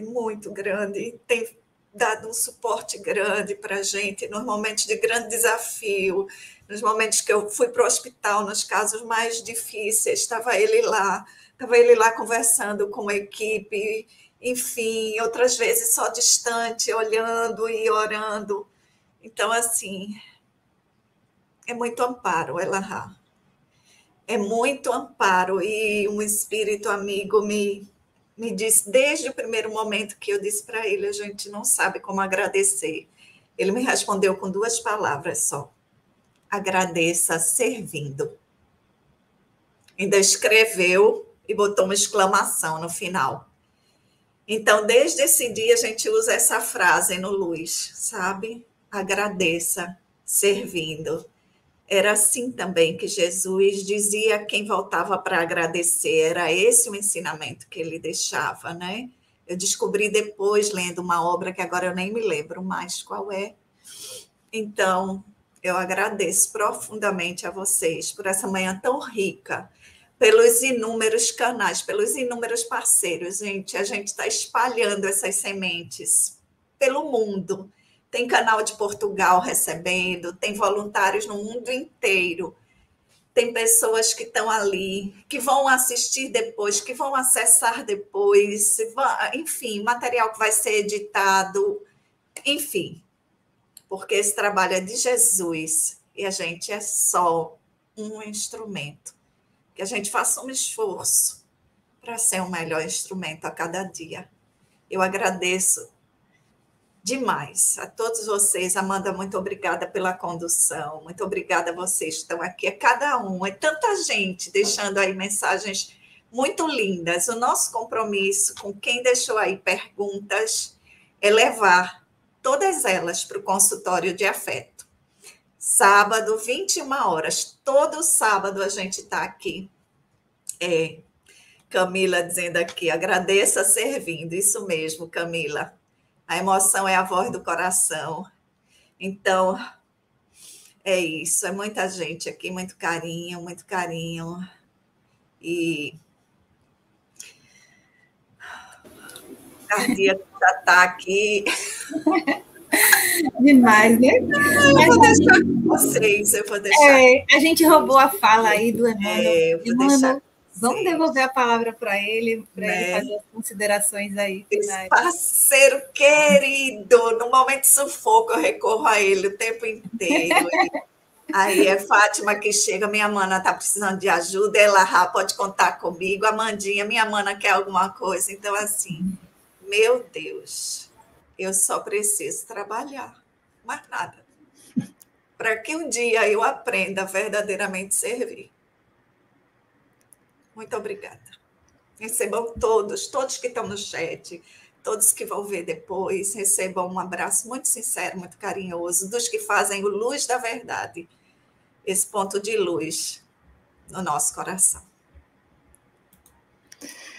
Eu só tenho a agradecer, Amanda, e acho que a palavra é gratidão, e dizer que vamos em frente, sigamos juntos, sempre com Jesus e por Jesus. Muito obrigado, Mana.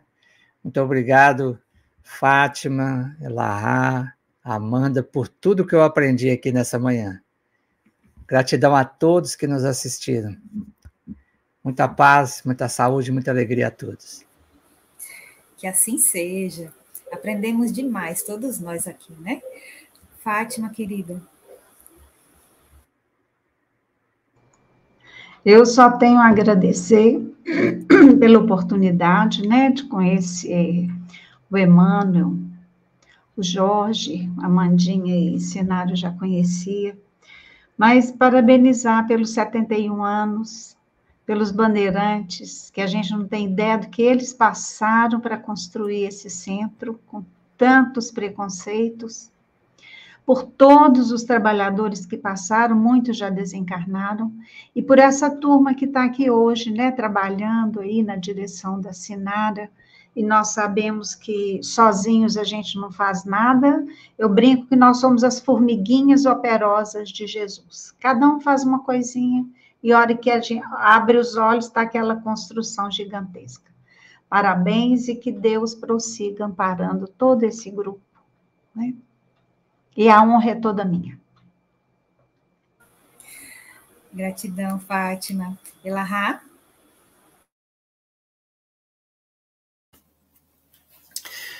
Considero esse nosso canal um canal muito singular dentro do movimento espírita pela temática que aborda. E que isso é muito importante nos dias de hoje. Porque nosso período de transição, como bem a Fátima lembrou, tem muitas dores. Muitas. Nossa, um período, realmente é o período apocalíptico que a gente está vivendo. Período do sinal, dos sinais dos tempos.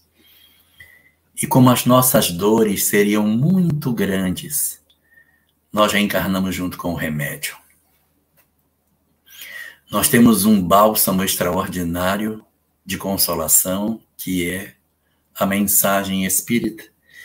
E nós precisamos usar esse instrumento porque as nossas dores são muito elevadas. Alguns de nós estamos atravessando doenças amargas demais. Outros, o travo da desencarnação dos nossos entes queridos dentro do lar. Seguir com a orfandade, com a viuvez ou com a perda do filho, uma dor que sequer tem nome. Outros estamos vivendo dramas muito profundos na área do sentimento, processos depressivos, dramas com a drogadição nossa e de nossos filhos. Meu Deus, quantas dores nós temos. É por isso que esse arrimo ele é tão importante para garantir a nossa saúde mental. E o trabalho feito pelo canal ele é fundamental, mana, para que a gente consiga fazer com que essa mensagem ela transponha essa leitura apenas dos conceitos doutrinários sem aplicação efetiva em cima das nossas dores. É fundamental que a gente consiga fazer isso, que a gente consiga olhar para dentro de nós e usar esses remédios na terapia de nós próprios. Então, nesses 71 anos de existência do Luz da Verdade. Queria deixar também a minha gratidão a todo o trabalho que é feito, a esse trabalho silencioso que você fez sem as lives, mas que agora alcança um universo muito maior. Então, meus parabéns para a nossa instituição. Obrigado pelas contribuições dos meus queridos companheiros de hoje, Fátima e Emanuel. Muito obrigado pelas contribuições e quero deixar a minha profunda gratidão pela oportunidade que me foi concedida de estar hoje aqui. E levo hoje uma grande lição: agradecer servindo. Muito obrigado. Agradecer servindo. E a gente agradece a todos vocês por interagir conosco, por estar conosco compartilhando deste aniversário de 71 anos do Centro Espírita Luz da Verdade, compartilhando esse momento aqui na TV de Luz. A todos os nossos amigos que estão aqui, gratidão imensa pelo conhecimento trazido, por vocês também comentarem as suas reflexões, seus relatos. E a gente convida vocês, né? Os nossos palestrantes trouxeram umas dicas de vários livros aqui para a gente. Então, a gente convida vocês a acessarem a nossa livraria virtual. Essa semana ela vai estar com descontos muito bons, de 30% a 70% de desconto, que é nessa livraria que nós construímos as nossas ações sociais. Né? Gratidão a todos vocês, gratidão aos nossos parceiros, gratidão à FEB por fazer esse seminário chegar a mais corações. E se você gostou, curte o nosso programa, compartilha, para que chegue a mais corações. E estejam conosco no nosso consultório de afeto no sábado que vem, onde traremos as questões que não deu tempo da gente trazer aqui para os nossos palestrantes. E caminhando para o final, rogando a Deus e a Jesus o amparo, passamos a palavra para o nosso querido Jorge Elahá, para fazer a nossa prece final.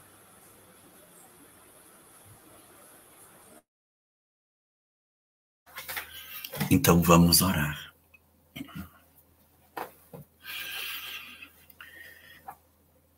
Senhor de infinita misericórdia, de infinito amor, que derrama as tuas bênçãos e paz sobre todas as tuas criaturas, a fim de que o sofrimento e as nossas lágrimas não nos enlouqueçam de dor em função das histórias torturadas que trazemos dentro das nossas almas. Sabemos da tua justiça, mas conhecemos também a tua misericórdia augusta, que derramada sobre as nossas vidas, oferece-nos a oportunidade de sentirmos que não nos encontramos sozinhos nos grandes momentos das nossas vidas. Teu amor, que nos reuniu em torno da doutrina espírita, para que nela recolhêssemos o bálsamo necessário para a cicatrização das nossas feridas, oferece-nos também a nós, Senhor, a oportunidade do trabalho, do exercício do amor em derredor dos nossos passos, no socorro daqueles que tu nos conferiste à condição de parentes, para que exercitássemos em plenitude tudo aquilo que o Evangelho de teu Filho nos ensina. Deste-nos assim, Senhor, a família, para que ela se convertesse no espaço ideal para o exercício dos nossos sentimentos mais nobres. Deixa assim, Senhor, que sintamos se espargir de nós aquilo que já conseguimos recolher de gemas preciosas dessa doutrina extraordinária que nos consola e esclarece. Concede-nos assim a oportunidade sagrada de entendermos os mecanismos da lei de causa e efeito, para que as nossas lágrimas, ainda que corram nos nossos rostos pela saudade dos que partiram, pelas angústias da convivência difícil, pelas dificuldades econômicas, pelos dramas de saúde, que essas lágrimas corram nos nossos rostos, amparadas pela fé e pela consolação da transitoriedade das nossas dores. Ensina-nos a bendizer as dificuldades que a vida nos oferece, interpretando cada uma delas como a chance bendita de oferecermos a nós próprios a oportunidade de sermos verdadeiramente felizes. E hoje, Senhor, visitados por essa doutrina extraordinária, Tu dizes nos nossos ouvidos, para que cuidemos não apenas daqueles que nos deste como parentes, mas que cuidemos de nós também. Que sejamos os artífices da nossa própria saúde, aplicando em nós os mecanismos do perdão, oferecendo a nós mesmos a consolação das nossas próprias dores, conferindo aos nossos corações macerados pelas dores do mundo o dom de se reconstruírem sobre a bênção da eternidade feliz que nos aguarda.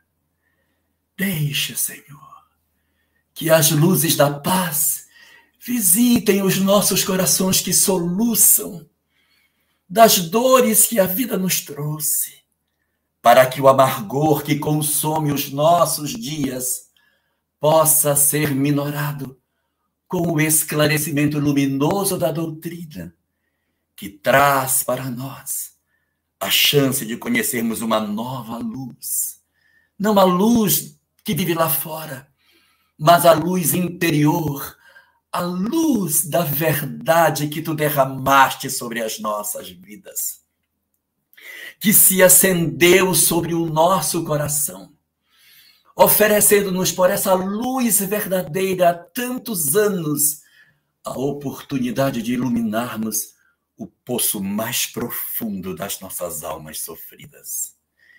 Deixa, Senhor, que nos banhemos na paz que vem da compreensão daquilo que verdadeiramente somos. Deixa que nos sintamos como almas imortais. Deixa que nos sintamos Teus filhos amados, para que todas as nossas dores, para que todas as nossas angústias se tornem pequenas diante da grandeza do Teu amor incomensurável.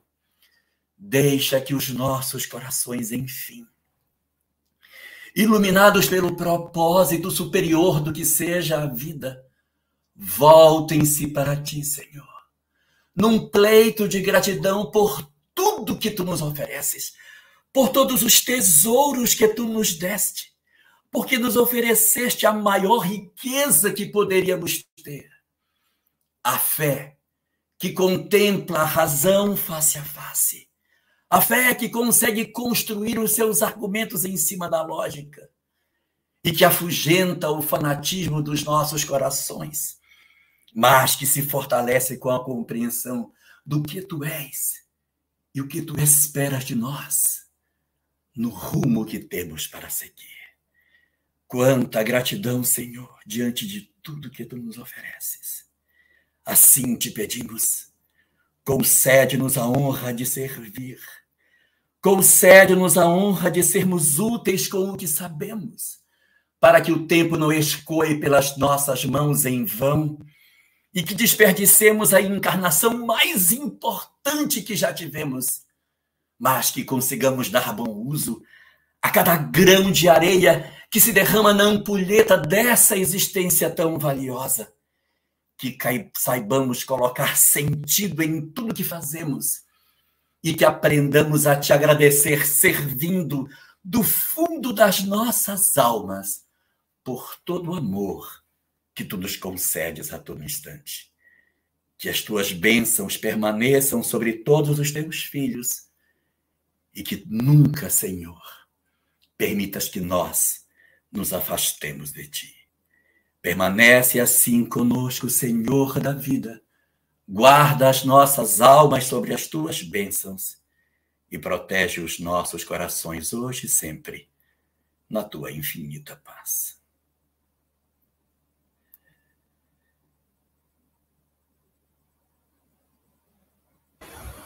Que assim seja e assim será.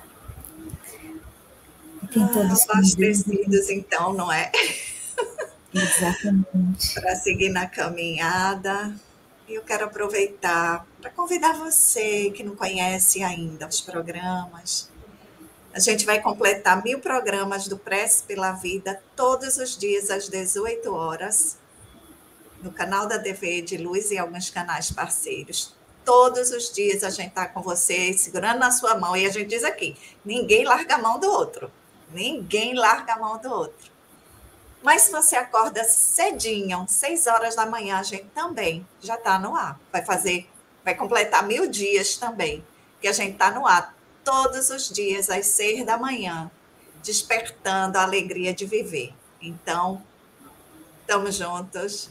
Muito obrigada por sua companhia, por todo o amparo. E vamos comer bolo espiritual, porque o material não vai chegar aí.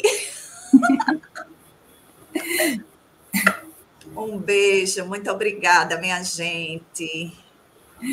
Obrigada a todos. A gente se vê todos os dias. A gente não se vê de manhã não, porque é um estilo podcast, mas tem o Prece pela Vida e tem o consultório de afeto, que a gente se compromete. Uma pessoa tinha perguntado, Amandinha, sobre as perguntas, e a gente só reforça todas as perguntas que estão aqui, a gente vai levar para o consultório de afeto.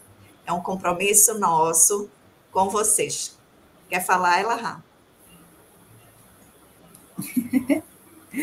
Isso mesmo, aqui no canal da TV Ediluz, sábado às 21 horas. E aqui nos parceiros, né? Cada programa tem um grupo diferente de parceiros, não tem como dizer, mas aqui com certeza a gente vai estar junto, escutando você, respeitando você, enxergando você e trazendo aqui um momento de acolhimento para que você perceba que você não está só. Não se sinta só. Um beijo, feliz aniversário, né? Tchauzinho. Fiquem todos com Deus e Jesus. Até a próxima.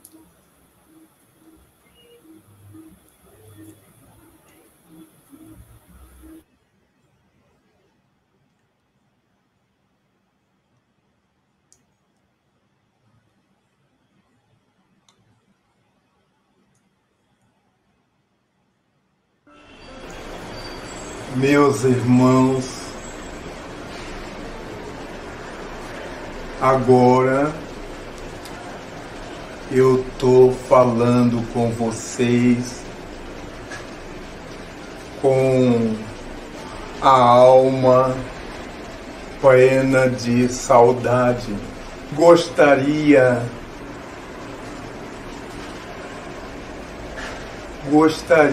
mesmo estar com vocês nessa festa da doutrina espírita.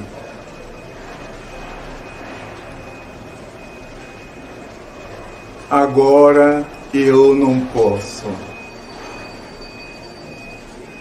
Peço a Jesus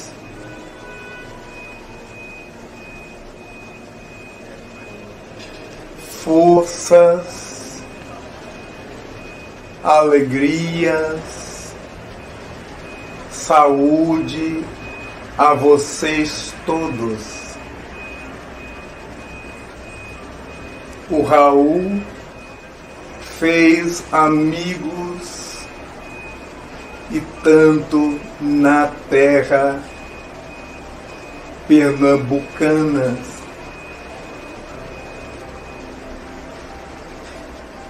Eu gosto muito dessa terra. Quando eu puder, aí eu vou.